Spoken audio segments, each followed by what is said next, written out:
I mean, there's oil spraying everywhere in the engine compartment. Big tractor is down. Spraying oil all over the place. Any idea where it's coming from? None.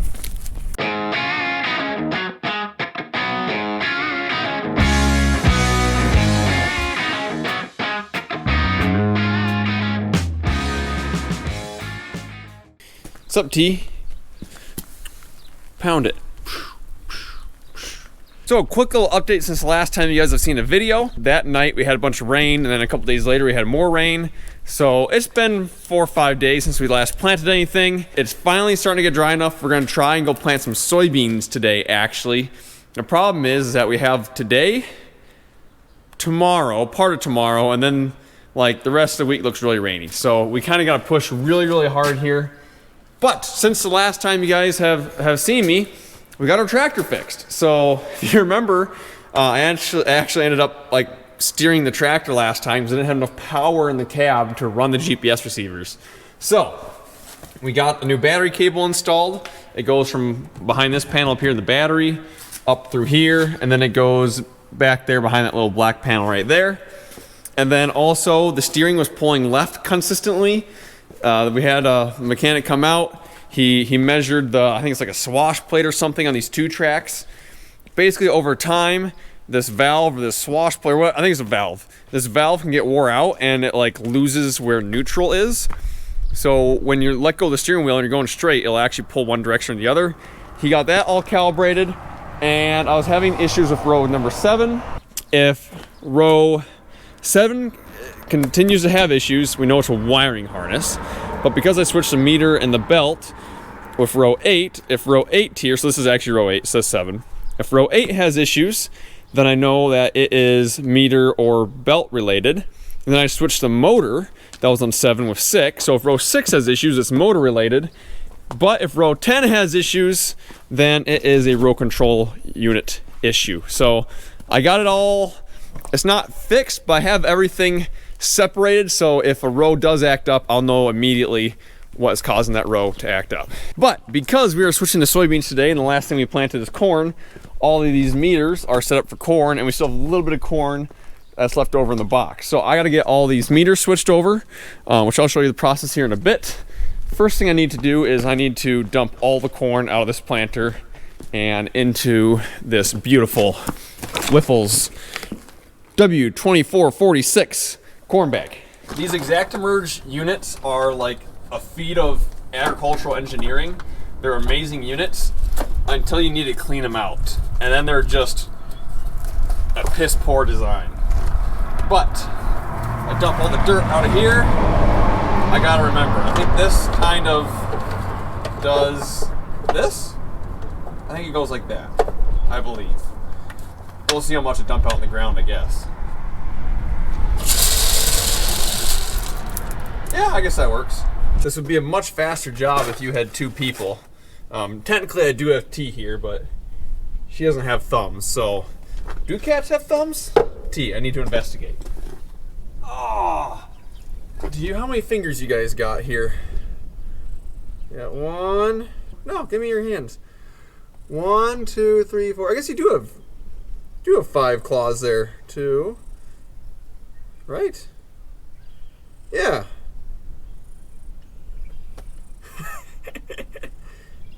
But my dad is out field cultivating the first soybean field as we speak, and my brother is running the tender truck. He's down getting water right now, so it's just me and T.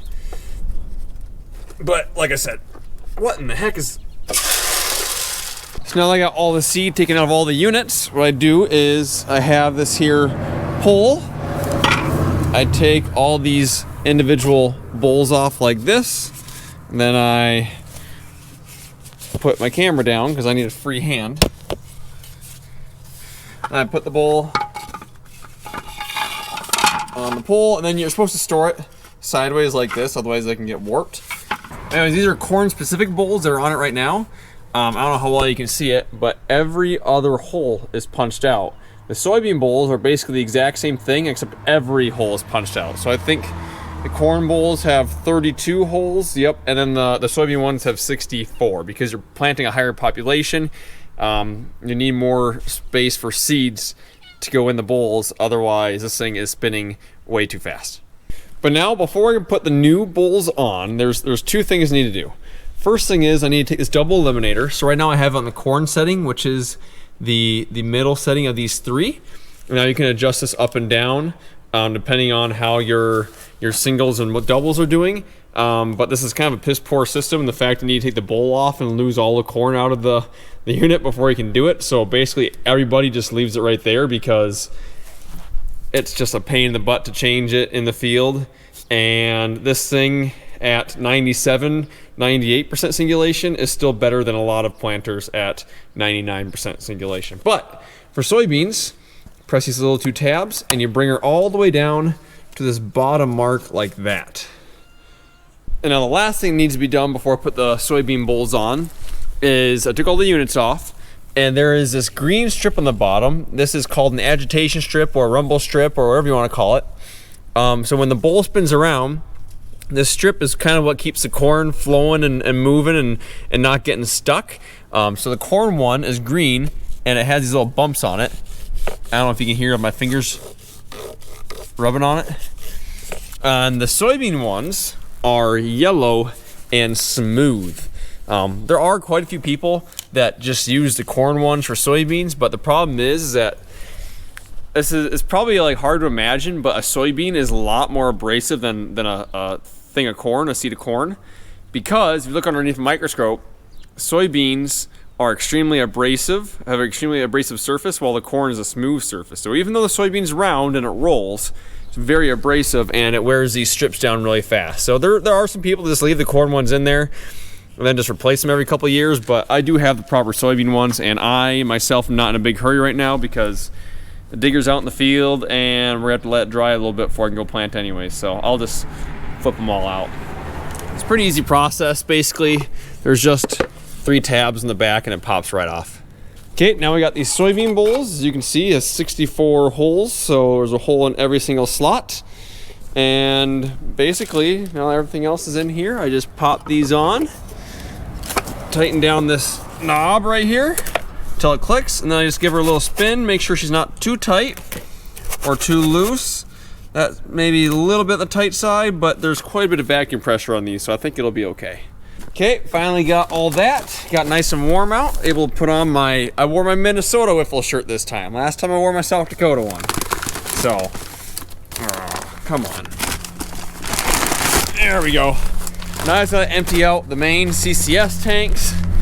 There should not be much seed left in these things at all. So even though this bag is like half full, it should all fit. Yeah. Sound effects are necessary. Oh, no, let's start on this side first. Okay. Get this thing full of seed. And then once I get it full of seed, get the tractor filled up, and we are like ready to go to the field officially. Okay. Line this thing up. It's actually kind of hard to see where I need to be from here, but I'm guessing about right there.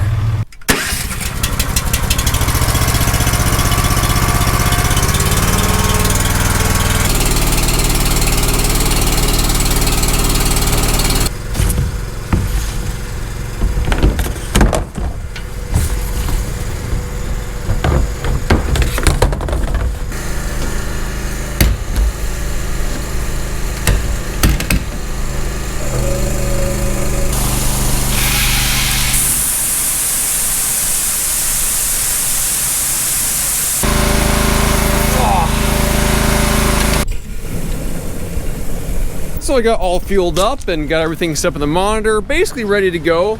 And then I got a phone call from my dad saying that the big tractor is down, the 9570, and that there's oil spraying everywhere in the engine compartment. So fantastic. I'm gonna go pick him up. We're gonna look at this thing, probably text a mechanic, even though it's a Sunday night. Probably text somebody, see if they can come out in the morning. I think we're still gonna plant here tonight, but this is definitely an issue because we only got a couple days before it's gonna rain again to plant, and if we can't keep the digger ahead of the planter, then we can't plant. Big tractor is down.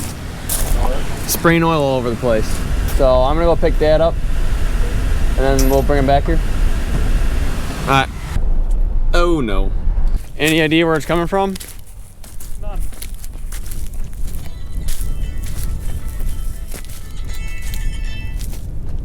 Yeah. Yeah, it's very wet in there.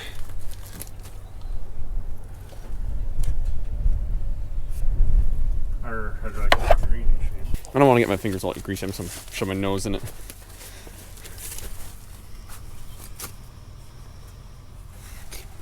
Problem is, I can't smell. I literally smell nothing when I. Well, that's what I was trying to smell. The engine oil has a little smell to it.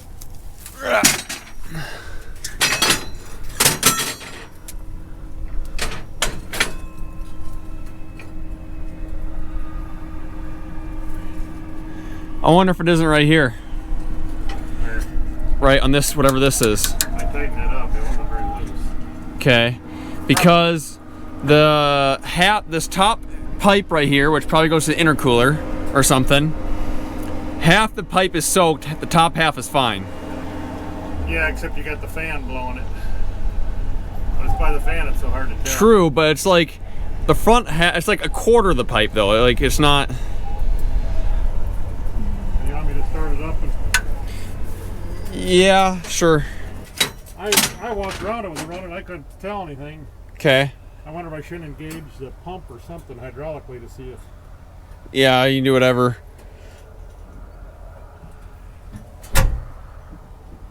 This is gonna be loud, I can already tell.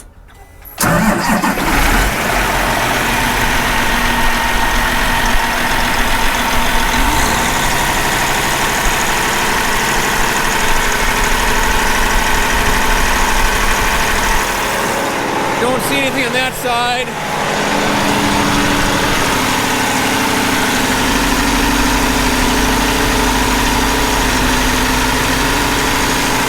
Right, where was it? Right in here. Seems to be very wet somewhere. Really puddling up down here. Oh, if it's trying to see where it gets really wet here, but it's not as wet up here, so it must be.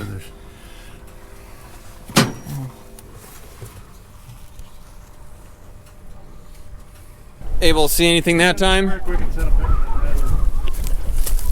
Where we're sending a picture at? Just send a...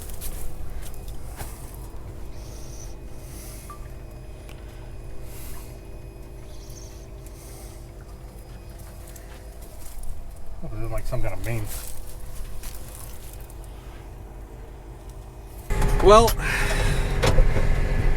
obviously we don't know what's wrong. Oil coming out the front of the engine, and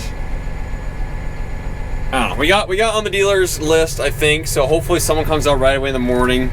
But with oil coming out where it's coming out, it looks like more than, an hour fix. So I don't know if we're gonna have to end up renting a tractor, but if we do that, then we don't have the saddle tank, so we're gonna have to start spraying our pre-emerge ahead of the field cultivator for pull-behind sprayer, which is fine, I guess, but it's just, I don't know, it's really put a damper on things, because we were planning on running that thing hard to keep ahead of the planter. But, I mean, he has a good share of the field done, but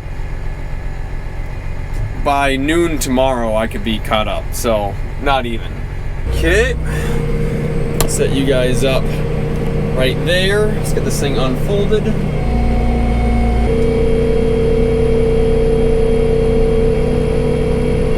Okay, switch it over to planting mode. Let's get that right winglet out. Nope. Left winglet. Left winglet. There we go. Okay, one last thing I gotta do before I start planting is I got to lower the planter 2 notches.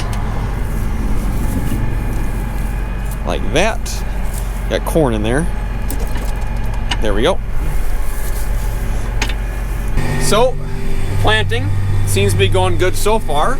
I got a prescription map on this field. As you can see, let's get the whole field in view. Bam, beautiful. Singulation looks good, population looks good. For the fact that this thing is getting like 99.8% singulation on, let's see, what is my rate right now? Like 133,000 on soybeans. Pretty incredible. What's also nice is that this is a perfectly straight fence, so I can just straight track it. And then this is also my line for the rest of the field too. Let's see if I hit this fence post. I should be really close, but I shouldn't hit it. Beautiful. Still standing. Love it. Love RTK. Best invention ever. Okay, maybe not that far, but I really like it. Okay, so next day, I got this field mostly planted, but the technician came and looked at our 9570 this morning, and they actually brought a truck out and they took it to the dealership. So we are renting a 9RX something or another, and my dad says he's about a mile away, so I'm gonna hop in and help him get it set up here. Need the necessary supplies, of course. There it is. A 640, a big dog. I think it's been a few years since Dad's driven an articulated tractor. We'll see how he does here.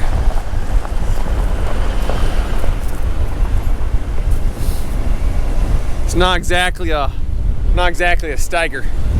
A green Steiger to be exact.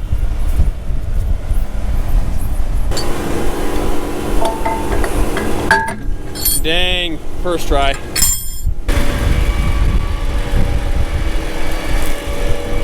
Does this one not have an integrated receiver? It does not. What's happening with that? They came out bragging about all these integrated receivers, and then it seems like none of the new tractors have them. I got something better here anyways. There we go. Okay, I'll name this thing. Yeah. 9RX 640. Not that I'll ever, hopefully never have to use this one again. I don't know how to measure a 4.5 on a 4-wheel drive machine, but I do need to measure the height somehow. So I'm fueling her up here. Not a fan of where that fuel thing is located. That kind of sucks. But so we have shank extensions on the shanks that are behind the tracks of our 9570. However, the spacing's a fair amount narrower on the 9RX, so they're moving the shank extensions around so that they get in the right spot.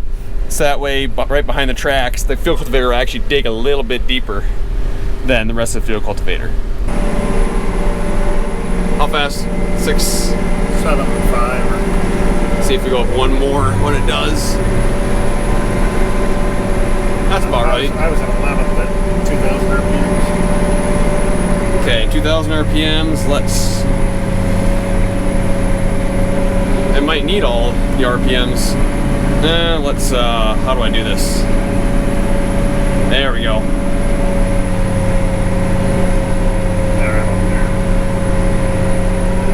Yep. Actually, the speeds are about identical to the... This is a 23-speed transmission, isn't it? 19. I have no idea. You drove it here. It's got a little knob, you go forward and backward. I think it's a 23, I'm pretty sure. I could be wrong though, maybe. 11, just like we were.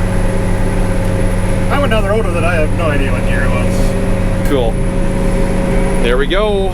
I did not do a TCM calibration. I'm hoping that I don't really need to do one, that it just works good enough without it. If we're off a few inches, we're off a few inches. Okay, first impressions. Yeah, I don't like drivetrain vibration. Yeah, when you turn, you can hear, I don't know if it's a cogs or the like drive shafts or whatever, but there's a terrible vibration. Not terrible, but noticeable. Cab's quiet. I'm very biased against quad tracks, so, so if I'm a believer in by tomorrow, then I've been swayed. If I'm still negative old sap, then I haven't been. I just don't like all the extra stuff. There's just a lot of moving parts. This is a 640 horsepower tractor, and we're not able to pull it really any faster than our 570. Yeah, I was actually pulling it 8 quite a bit with the other one. Okay, yeah. But so we did set it down. It's about where I was pulling at, 7.3 to 7.6. So maybe a little bit, like for an extra... It's about identical. 40, 50, 60. For an extra 70 horsepower, you're not, I mean... I wonder how much each track takes in horsepower. I bet it's substantial. Some years ago, somebody told me an IH quad took like 30.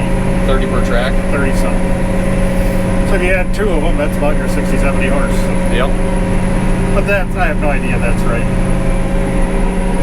The RTK is working good, we think. I did just do a TCM calibration, so when I turn around, we'll see how it's doing.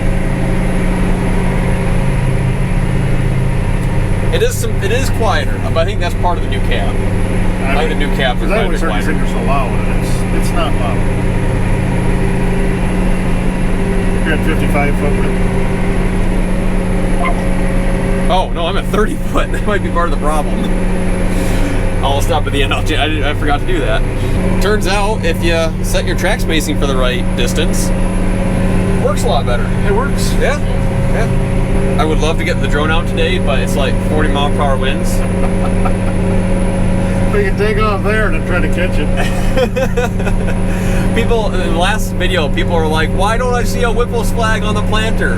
Well, because if we've had, I don't think we have had a day of wind under 30 miles per hour where we've been planting, and there'd be nothing left of it by the end of the day. So I'm not even going to try. I think last year you made it. I said this wind is going to be a problem. Well, we'll see.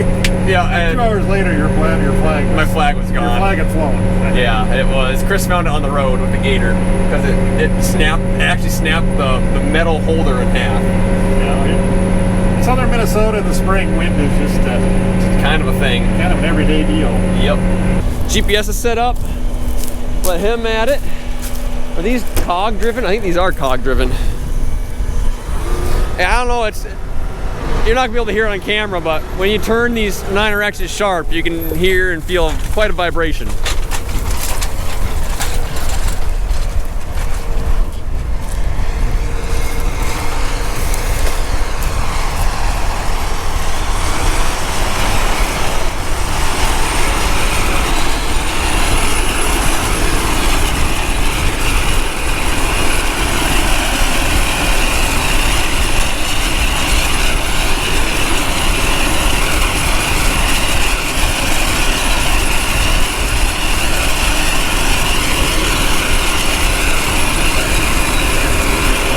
That's enough running.